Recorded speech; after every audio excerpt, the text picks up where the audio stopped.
Hello and welcome to the Organic Gardening Podcast. My name is Sarah Brown and this episode is a little add-on to our usual monthly podcast. If you remember, in our last episode, our guest, Adrian Thomas from the RSPB, talked to me about how and why birds sing. I found it fascinating. Birds are such an important and lovely soundtrack to being outdoors. They add to the sense of well-being from growing your own, whether it's the gentle coo of the pigeon or the welcome tweet of a spring chaffinch.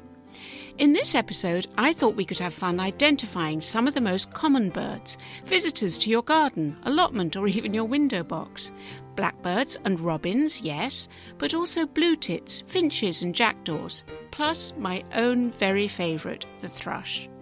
To do this, I'll be borrowing excerpts from Adrian's fantastic book, The RSPB Guide to Birdsong. But before we start, I'd like to thank our sponsors, Viridian Nutrition. Viridian produce a range of award-winning ethical and organic supplements, which include vitamins, minerals, herbal oils and balms. I love the way they call themselves the Vitamin Company with an organic heart. Their supplements are stocked in over 1,000 specialist health stores across the UK. So to find out more, visit viridiannutrition.com. That's Viridian with a V -nutrition.com. So here is Adrian in his book explaining how best to describe a bird song and therefore to help you identify it. The secret is that any sound is a combination of 7 different attributes. The first is duration, how long it lasts. Some species have very long verses that can go on for a minute or more. Whereas this next one is very short. The second attribute of a sound is its pace, how quickly one note moves to the next. Listen to this song. Again, don't worry what the bird is, simply focus on the speed of the notes. That song was quite slow, just 1 or 2 notes per second, what you might call walking pace. Here's a song which sprints along at about 8 notes a second. When there are more than about 8 notes per second, individual notes become too fast to count, which we call a trill or rattle, such as this. The fourth attribute of sound is pitch, in other words, how high or low it is. Here's a deep bird sound. This next one is medium pitched. And here is a relatively high-pitched song. Some bird sounds are very high-pitched indeed. The fifth attribute is pattern. This is how notes of different duration, pace, volume and pitch combine into a melody or a rhythm. At its most simple, the notes may stick to a regular beat. Sometimes a bird will repeat a phrase, like this recurring pattern of 2 notes called couplets. And here is a 3-note repeated pattern. Some bird species have songs with very complex patterns indeed, such as this.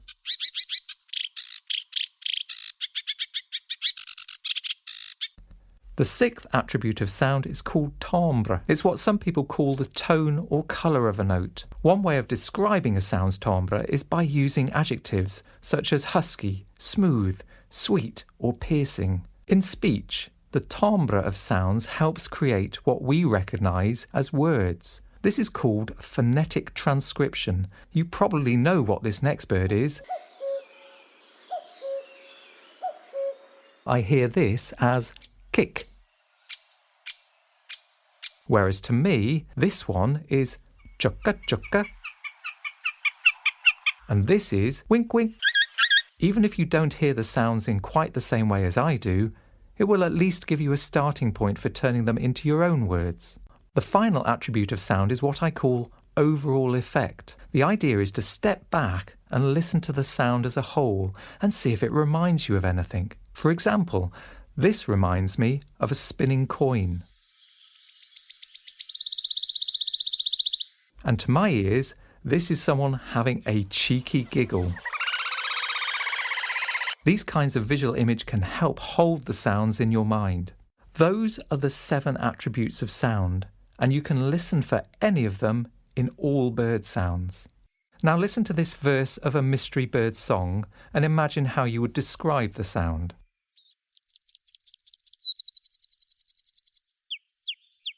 How would you put that sound into words? The verse lasts about 5 seconds. Its pace is fast and lively, and the volume seems quite loud.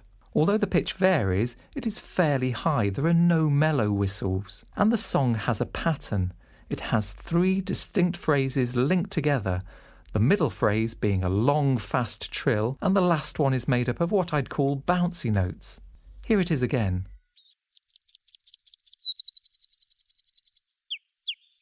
What about its timbre? To me, it sounds rather fizzy, and the overall effect is of a song that's bursting with energy. If I was to tell you that the recording was made in an upland oak woodland, you'd now have all the information you need to confirm that it's a tree pipit. I found that analysis really helpful. So now let's go on to apply all that he's taught us. We'll hear 10 different garden birds altogether. You may be lucky enough to recognise all 10, or maybe just 3 or 4. It depends really on where you live. Let's start with the blackbird and the robin. Here's a verse of Blackbird's song, heard almost everywhere in spring. Every verse is different, but each is fairly short, just 2 or 3 seconds. And notice the relaxed, deliberate pace. The individual notes are quite deep and mellow, a warm baritone. And listen how most verses end in a squeaky twiddle, very often high-pitched. Let's compare it with the robin's song. Here's one verse. Like the blackbird, every verse is different, but again each is rather short, only 1 to 3 seconds. The robin's song is generally higher pitched than the blackbird, but listen how it shifts back and forth between higher and lower pitched phrases. Most importantly, the overall effect is watery. It gurgles and it trickles.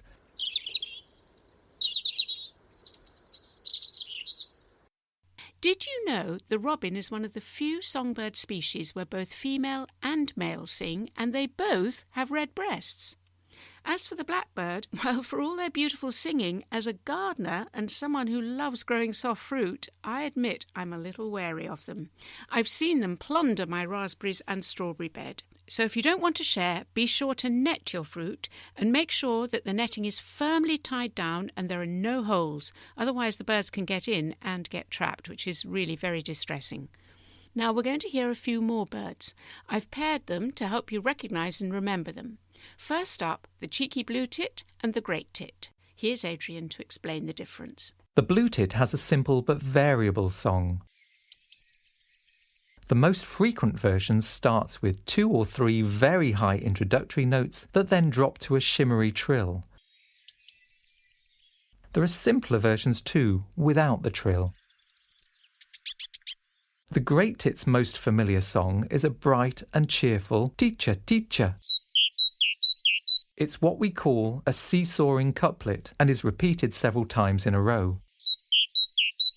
However, each great tit has several different verse types, might be reversed to then sing.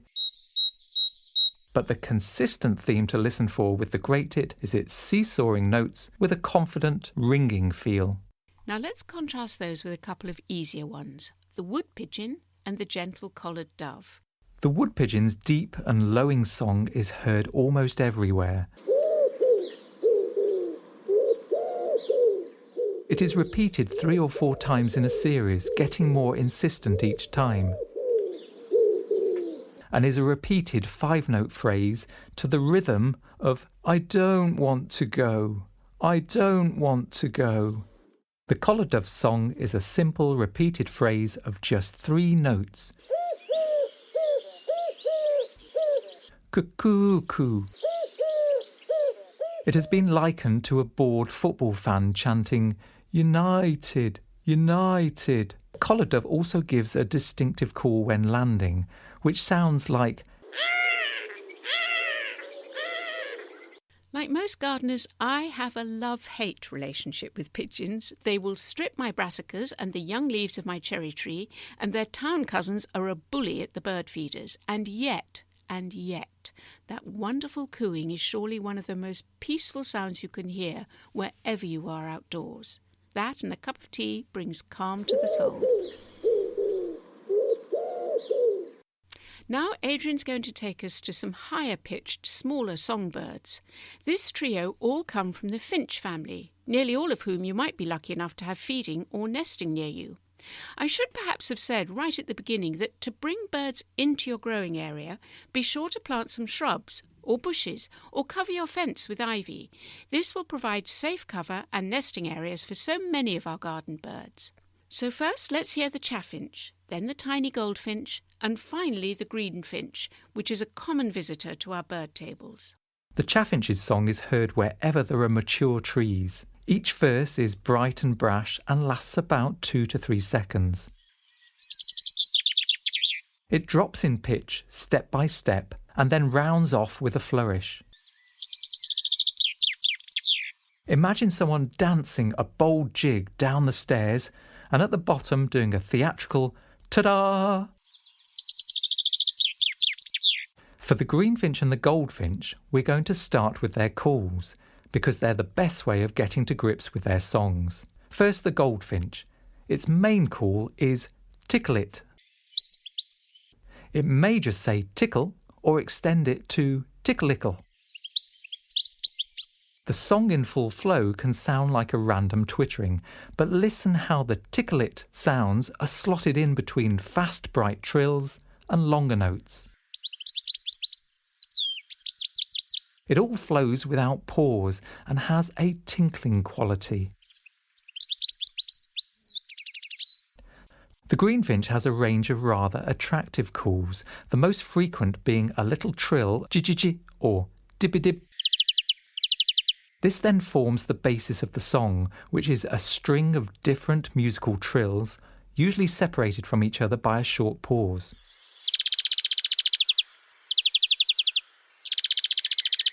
In between them, it often inserts a slow wheeze. Listen how it all sounds put together. Yep, I found the last two quite hard to remember. I had to play them back to embed their different little trills into my memory, and I realised that the greenfinch trill sounded much more mechanical. Unfortunately, in the past 10 years, the greenfinch has suffered a serious drop in numbers in the UK, and it's thought to be because of a disease called trichomoniasis. It's from a parasite which is spread at bird tables. So it's important to keep your feeding station clean, to change the food regularly, and indeed to move it around to different locations if possible.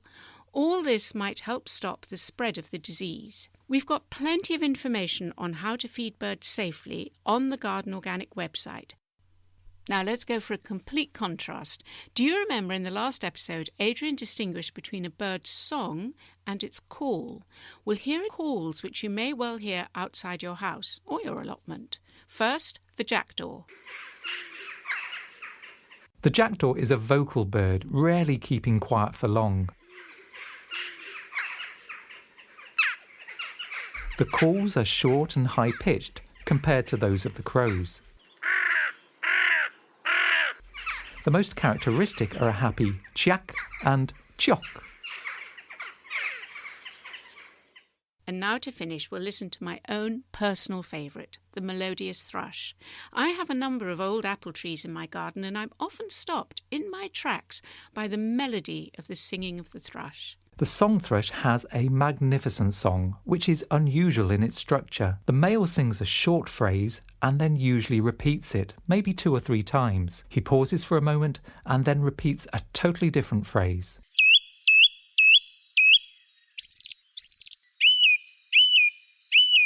Although every phrase is different, each is rich and vibrant, ringing out loudly from high in a tree, often for several minutes at a time.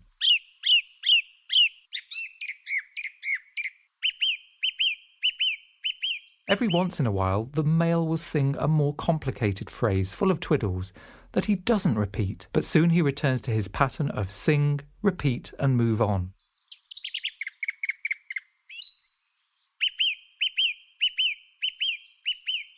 conjures up a long, warm summer's evening for me. And isn't that the pleasure of birdsong?